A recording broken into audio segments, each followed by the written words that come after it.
Hey guys, it's Chris Haskins with the realestateroundup.com. And before I get started, I have to thank my daughter, Taylor. What's up? Hello. Okay, my and the videographer for today. But I want to give you some valuable information. I got an email, well, actually a call, a guy wanted to know about. I think it's so important today. We need to talk about not only money, but he wanted to know, how do I build up money to buy real estate? How do I build up enough money to buy real estate? That's what we're going to be talking tomorrow, because there's a big misconception, or like there's a conventional wisdom would kind of teaches us that you have to have the money to buy real estate. And that this is so not true. Matter of fact, that's the farthest from the truth that you can get, that you need money. You can use other people's money to do this business, and today we're going to cover some ways to do that. However, how do you build up the money? Now, I'm going to say that there are three ways to get money to buy real estate. Let's just talk about that. Three ways that I'm going to talk about today. The first way, which is the way that I think is the best way, and I'm going to talk first about, is by $1. Well, you know what? I can only say what I have done. Me and my family, we have able to amass our real estate empire by investing $1 at a time. $1 at a time. Now, what do I mean by that, guys? Let me give you an example. Whenever I have income or earn income, I allocate a percentage of that goes right to my investing account. I do not touch it. It is one of my IRA accounts, because it's actually illegal for me to touch that money for personal uses. So I allocate that money right to my IRA, so I know it's going to be used for investments only. And I have watched my IRA, Taylor, I'm talking. I have watched my IRA from 2004 grow to where now I can buy and sell real estate in it. But I want you to ask yourself, what are you doing with the dollars that are coming in? How are you spending them, and how are you allocating them or allotting them when they come in? Every dollar comes in, I allocate a little bit of that dollar that goes out for investment purposes only. That's how I have done it. There are other ways to do it, but today I'm going to talk about three ways. And actually, I'm going to get to a way that you should not be doing it, or you will not be able to amass a real estate empire. Okay, the first way is dollar by dollar, saving up money. If that's not in the cards for you, which a lot of people it's not, I'm going to talk about the next way is government programs. Government programs. Now, let's rewind and let's think about the government. The same United States government that said years ago that some certain parts of our population were not even considered human. They were 3/5 of a man, or not even human. So this is the same government that is giving out loan programs now that you can use to buy houses. Will you be able to amass a real estate empire with these programs? I highly doubt it. VA, Veterans Administration. Right now I'm talking about the second way to buy a house, guys. VA, FHA, they have different loan programs for people to go out and buy homes. VHDA, USDA even has loans. Sallie Mae, Freddie Mac, they back loans, or let's say that they would be the investor for the loan. Those are government programs that can possibly assist you in buying maybe one or two houses, possibly. But today, this is all on the conventional side. And some people, and you may be a conventional type person. For me, the conventional thing just didn't work out for me. My last job, I've been fired. I reflect back how many times I've been fired from jobs. I'm going to say it's probably going to be about 7 times. I kind of fit in the category of unemployable. Although I do enjoy being employed, it just was never in the cards for me. This is conventional wisdom. Let's go out, get a loan, buy a house, and get it paid off. Two things I don't like about that. You're personally signing for debt, because in our world, in the investment world, we do not personally sign for debt. We don't put our credit up for debt. That's gonna put the rest of our assets in trouble if we default, right? And the second thing I don't like about that is putting a 6-figure asset in your name. Why would you want to put a 6-figure asset in your name, or a 7-figure, or even a 7-figure asset in your name, to where if you have one hiccup, if you miss a payment, they're going to be coming after you for that asset. So that's the reason we don't use traditional traditional or conventional thinking when I talk about buying real estate. So I'm just gonna put an X through here. Let's just put an X through that. This video is not for people that want to get 1 or 2 houses, because these programs will possibly help you to do that. If you're looking to buy 1 or 2 houses, if that's your goal, these programs are going to be able to help you. I want to make sure I repeat that. So, but the person that I'm really wanting to talk to out there is the person that wants to possibly, when you ask me how do I build money to buy real estate, I'm going to tell you that the third way that I want to encourage you is you don't worry about building up money. You go out there and you access the power of other people's money. And that is where the strength and where the air will really lift you up into getting into this business quickly. And I want to address some other people that have been emailing me about the fear of using other people's money. The fear. It is real if it appears real in your head. I was listening to or reading Napoleon Hill's book about the devil. What was it? Outwitting the Devil. Just a masterfully written book. I recommend you to get that book. The devil talks about how he controls 98% of the population of the world because of fear, and he can hold them back from achieving their goals just by the fear. And I don't want that to be you. I want you to come on over to the 2%. Join us. All right, now what I want to go over next, how we access other people's money in real estate, is by these right here, these tools right here, guys. Lease options, owner finance, subject twos, master leases, and wrap note sales. I'm going to quickly get into these exit strategies here of how we access other people's money. And let me add to that private money.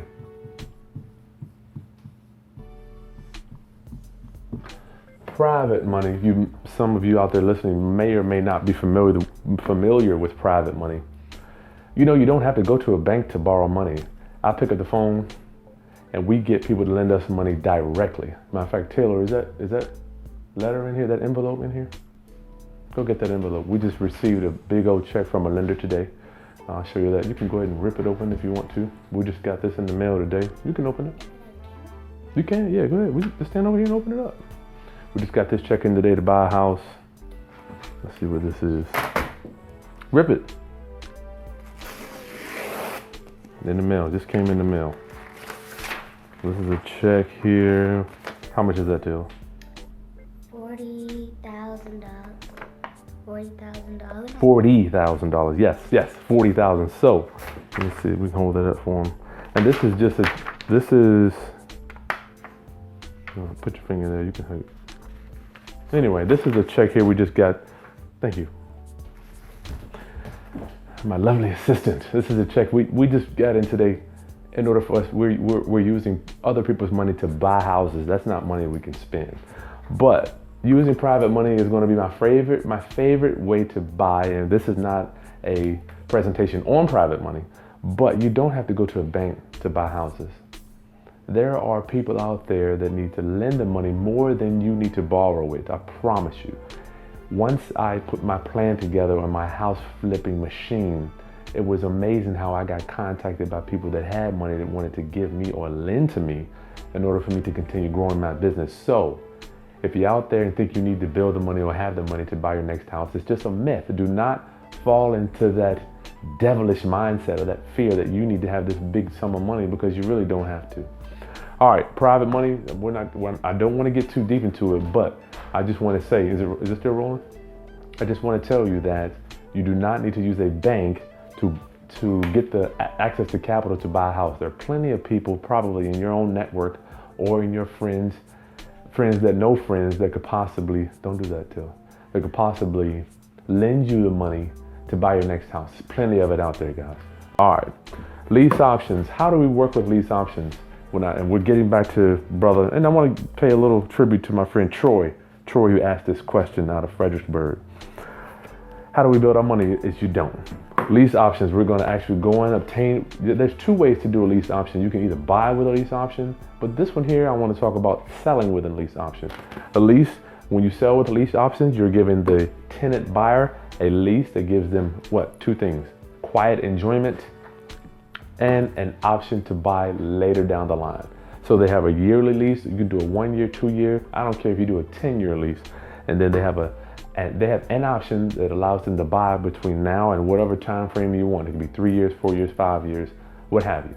The good thing about lease options is if they default on their lease, you can take the house back quickly and then release option it out again. And another good thing about lease options is when they do the option, and that's going to give them an option to buy, they give you a non-refundable, we call it a non-refundable credit. We don't even call it a deposit, because sometimes a deposit can be misconstrued by a judge being refundable. So we say you will give up a non-refundable option consideration for that. So lease options, we lease the properties out with the option to buy, get a down payment, and you get that monthly income. The great thing about lease option is no repairs. We don't do repairs. All the people out there that have rental property and you're upkeeping and maintaining your rental property, I'm going to say a prayer for you.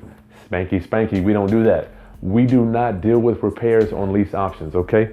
And this video is, I have to keep it into a time constraint. I can't get into the moving parts of lease options, but if you want more information, I'm more than happy to help you. Okay, owner finance, how do we do that? That we turn the seller into the bank. We turn the seller into the bank. Hopefully, they won't have a loan in place at all. Say if the seller owns their home free and clear.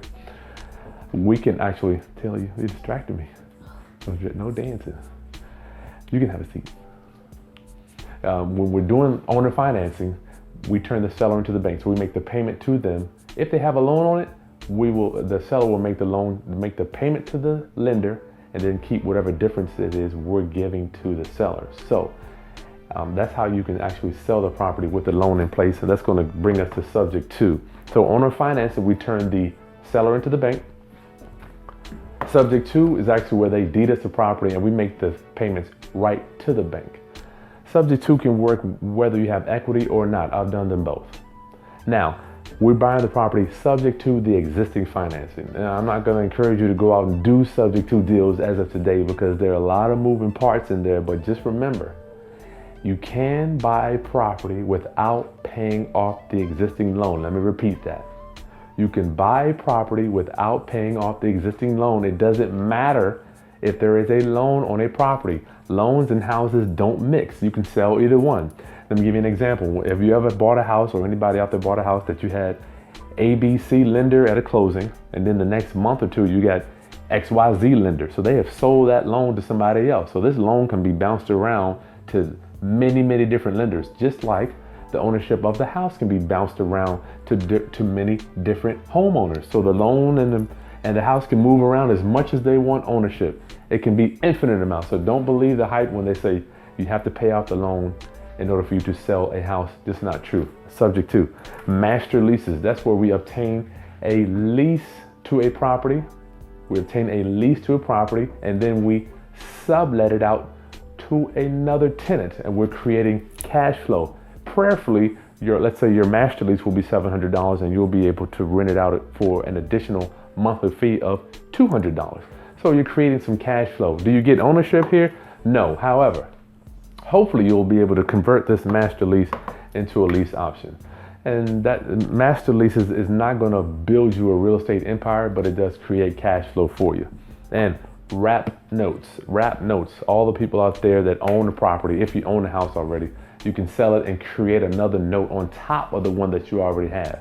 If you owe $100,000 and you want to sell it for $150,000, you can create a $50,000 note on top and get that cash flow. Sell it to somebody and get that cash flow, $300-400 a month to an end buyer. Or buy a house on a wrap note. Let your seller create a note for you, and then you pay the seller. It's kind of like in owner financing, kind of the same animal there, but you're creating another note on top of their existing note, and you pay the seller for their equity as opposed to paying them over time.